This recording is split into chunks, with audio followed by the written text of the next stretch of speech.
Hey, horror fans, welcome back to Jay vs. Horror. It's the What's New Horror Review, and today we're going to be talking about two brand new films from 2020. So let's get started, guys. Our first film from 2020 is The Rental, and it's an American horror film directed by Dave Franco. That's right, James Franco's little brother. This is his directorial debut. Franco co-wrote the screenplay with Joe Swanberg, and it's based on a story that Franco and Swanberg wrote together. It stars Dan Stevens, who a lot of people will remember from Downton Abbey, and also a little cult film that Adam Wingard made in 2014 called The Guest. Also, Dan's name has been thrown around as possibly replacing Daniel Craig in the James Bond role. It also stars Alison Brie, who a lot of people will remember from the show Community that ran on NBC from 2019 to 2015, or from 2009 to 2015, excuse me. Sheila Vand, Jeremy Allen White from Shameless, and Toby Huss. Now, guys, let's talk about the plot of the movie a little bit. This is a difficult one to talk about because you have to really give a lot of the first 40 minutes of the movie to make any of it seem like it's worth watching, I guess. So we have Charlie, played by Dan Stevens, and his wife, Michelle. And then we have Charlie's brother, Josh, and Josh's girlfriend, Mina. And the four of these people decide to rent an Ocean View house through Airbnb for a weekend getaway. After Mina's application for the house is denied for no reason, Charlie submits one, and it's accepted. Upon arriving at the remote property, the group meets the property owner, Taylor, whom Mina confronts for denying her application, believing it was racially motivated. Taylor denies this and leaves, although he does return later that day to drop off a telescope for the group to use, which kind of alarms Mina. She just doesn't like the guy, but Mina's not a very good character. The group settles in, and it quickly becomes clear that someone is observing the unaware guests. Mina and Josh find a strange door locked with a keypad. Michelle goes to bed early because she's wanting to go on a hike the next day. She doesn't want to be all tired.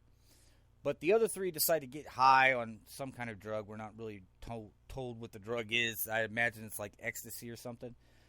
And so these three get high and they start to party. And then later on we see Josh falls asleep. Now, this is where things get weird. See, Charlie and Mina, Charlie is married to Michelle, Mina is Josh's girlfriend, but Charlie and Mina work together. And they have this conversation in the hot tub, which I don't know why they're in their skivvies in the hot tub together in the first place, but apparently this is going somewhere where they both want it to go, and they end up having sex inside the house in a shower while everyone else is asleep. Now the next morning, hungover Mina and Charlie stay behind while Michelle and Josh go on a hike.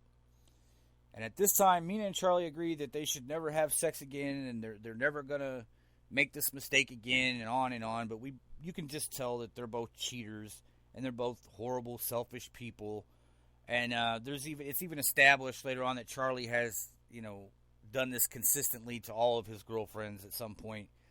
And I don't know what Mina's deal is. She's just a terrible character, and she's not fun. She's not likable. There's nothing remotely interesting about her, in my opinion. And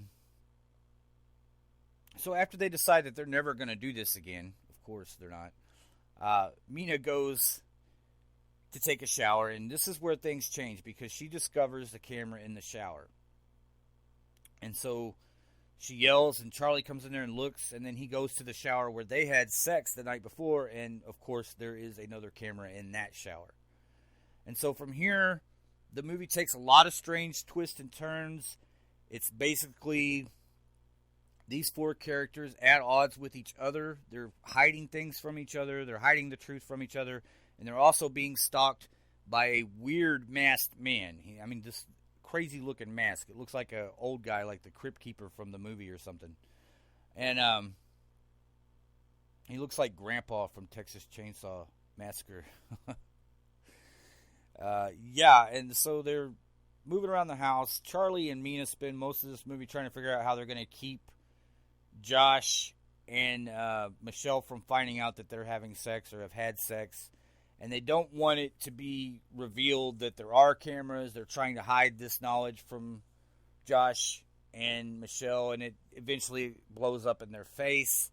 And like I said, there's this killer that's, going around the house, watching everybody, and every now and then he'll slip in and do something. And as we get closer to the end of the film, it just becomes very quick, like dominoes, and we get one murder after the next. And I don't want to spoil the end. I don't know if that's really a spoiler because it pretty much just goes straightforward. It's, I guess really the interesting part of the film is the fact that this could happen to somebody. That, you do these Airbnb things, you have no idea who you're dealing with other than what somebody left as a review online or something like that. So the film's pretty interesting. I think it falls a little flat towards the end. The killer is the most interesting character in the film, I think. And it's kind of odd because Dan Stevens is usually a very charismatic actor. But in this film, it just seems like anybody probably could have played his role. And maybe he just did it because he's buddies with all these guys. And Alison Brie, this is a weird role for her because most of the stuff I've seen her in before was comedy. This film is definitely not a comedy.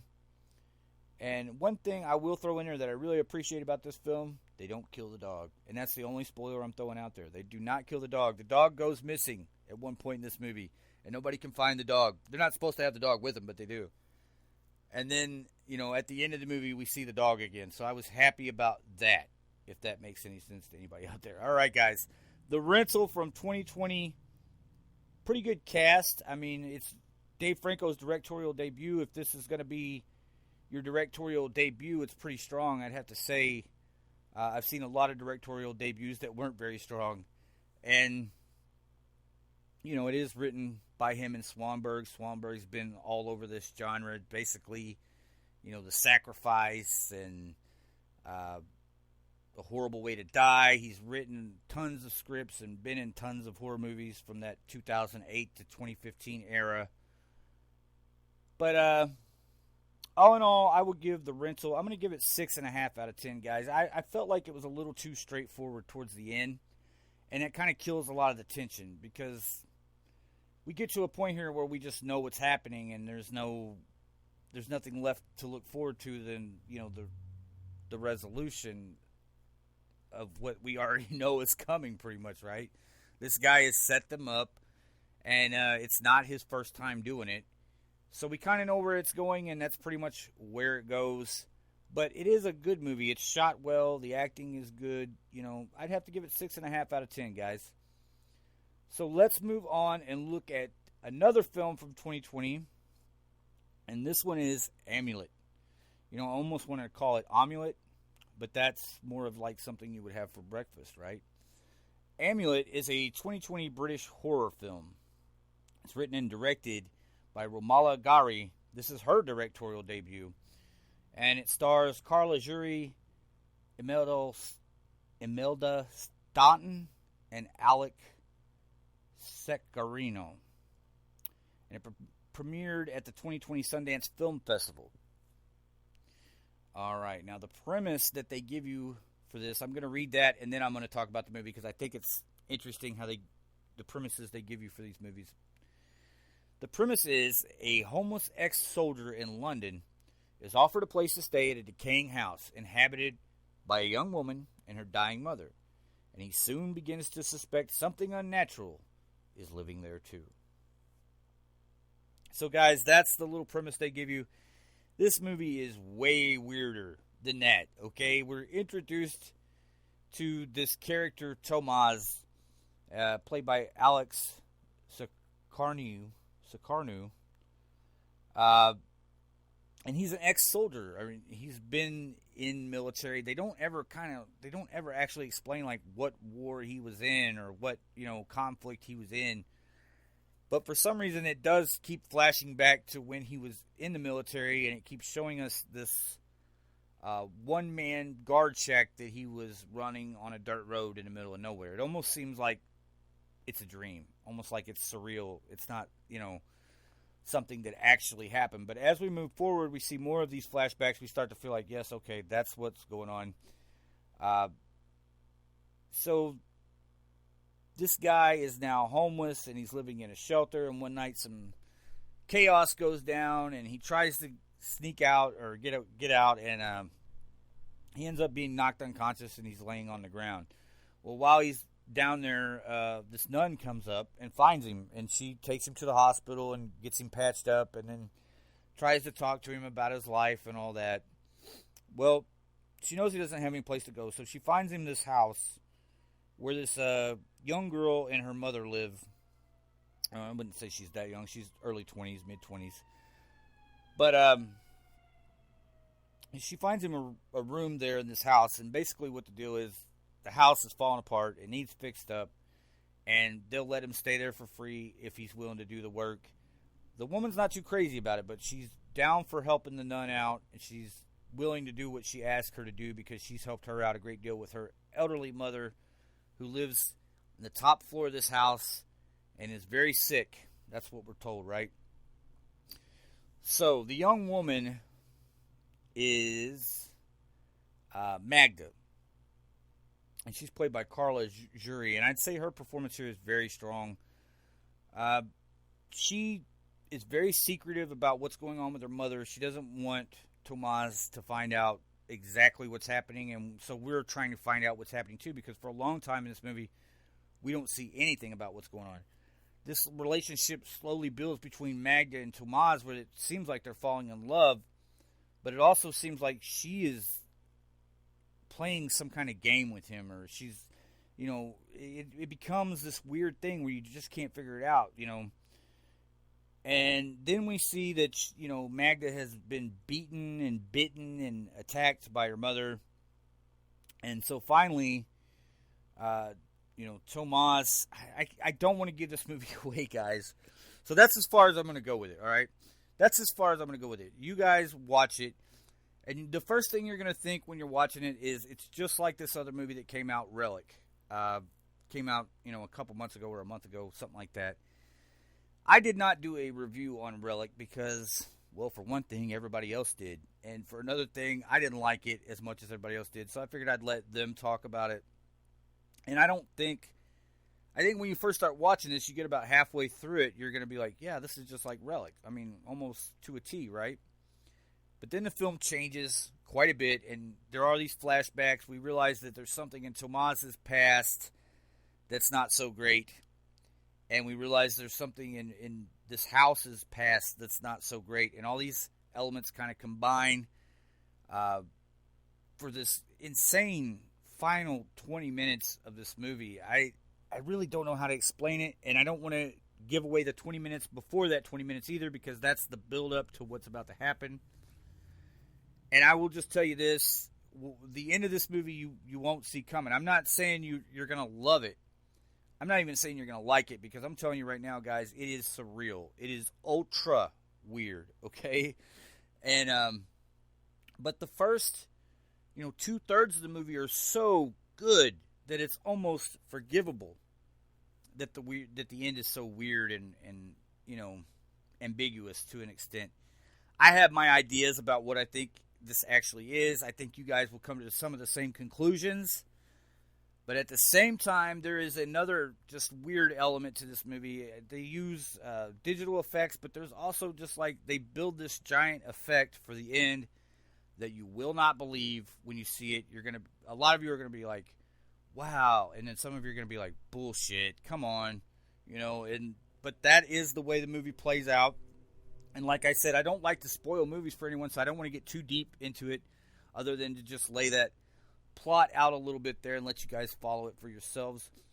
Now, Amulet, wow. I mean, this is a good movie. It's interesting for sure. And I just don't know how anyone could write this. I don't understand how anyone could write this film. I mean, because it becomes so abstract towards the end that it's hard to see that somebody made these connections with that in mind. But they did. And, it was written and directed by Romola Garai. She's this is her directorial debut.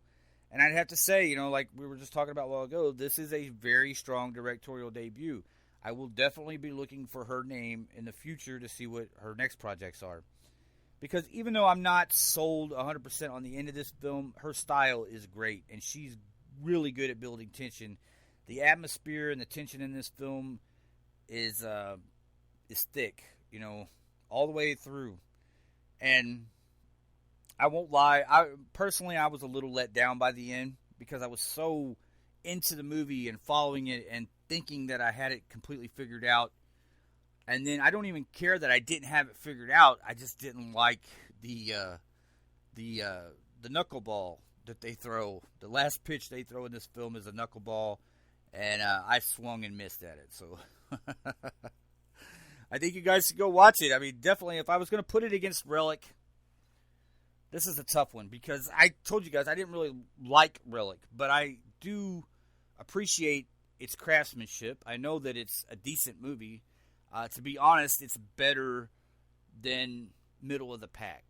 But I didn't like it. I felt like it's a style that we've seen over and over in the last couple years. And it's just, to me, these people are watching things that Ari Aster has done and Roger Edgers. And they're seeing these things and they're saying, well, I can do that. I can make an atmospheric horror movie. I can do a looming shot on a fireplace for 4 to 5 minutes and then switch to a dark hallway for 45 minutes, and I can lay ominous music over that and not really show you anything, and by the time I'm done, I'll give you 2 good visual shots, and you'll say this is the greatest film that you've seen all year. And we'll hype it. We'll tell you it's the greatest film of the year and all that before it comes out. If you loved Hereditary, you'll love... No, you won't. I mean, well, maybe you will. I didn't. I felt like it was just a product of this. And I feel like, it's one of those things where we see this with horror movies a lot. When something's successful, they're going to run it into the ground. And I feel like that's where we're starting to get with that. I feel like the parody is next, right? That's going to be the next thing, is that there's going to be a parody of these dark, psychological, art house horror films. These super atmospheric horror films. And, I think that's what's coming next, the parody. And then after that, we'll see the meta dark house horror film, where it's a dark art house horror film that knows it is, right? It's all these people are trapped in this movie and they know it. Yeah. Well, guys, I'm giving Amulet... I'm going to give this one 7.5 out of 10, and I wish I could go higher with it. I really do, but that ending, it's a rough one. You could watch it several times and see if that makes a difference for you. Maybe you'll get more out of it if you watch it several times. I really don't think so. I think that everything they want you to see is pretty much up front, and the end is just kind of up to you to decipher, And so, yeah. I'm going to give it 7.5 out of 10. I will give it a high recommendation, though, because I'm going to say this. I think a lot of people who like movies like Relic and The Lodge and Hereditary and stuff like that, I think they will love this film just like they love those films. And to me, it's a better film. I mean, you can tell it's a passion project. It's not just, hey, we can do this. Other people have done it. We can do it, too. It's not like that. You can tell it was a passion project for this director who wrote it. And, it's really got a lot of care and craftsmanship to it. So, yeah, I'm going to give it 7.5, guys, with a high recommendation for people who like art house horror, who like surreal horror, who like dark atmospheric films. I think if you like those, you'll like this. And, guys, that's all we've got for this week. Thanks for listening. And I will be back as soon as I watch some new horror films. All right. We'll talk to you the next time we got something we're talking about.